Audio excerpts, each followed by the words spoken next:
Subok tayo dito ngayon sa pulo na ilog. Solo fishing lang tayo mga idol. Try natin dahil mamaya pa yung biyahe namin mga idol. So yan oh. Yan.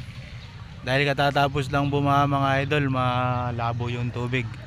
Try natin mag carp hunting mga idol. Yun. Kita nyo yung tulay, ayun idol oh. Ayun yung tulay ng pulo mga idol.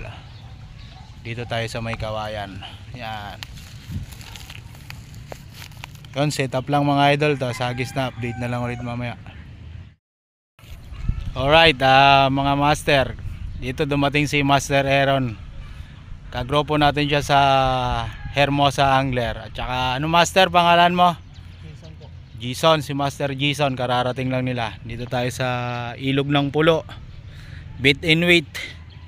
Yan, ayun yung floater natin mga idol. Napakalayo. Kita ba? Zoom pa. Ayun. Wala pa tayong dawi mga master. Tiyaga-tiyaga lang pag sa ilog. First try. Yun, hagis. Ito ay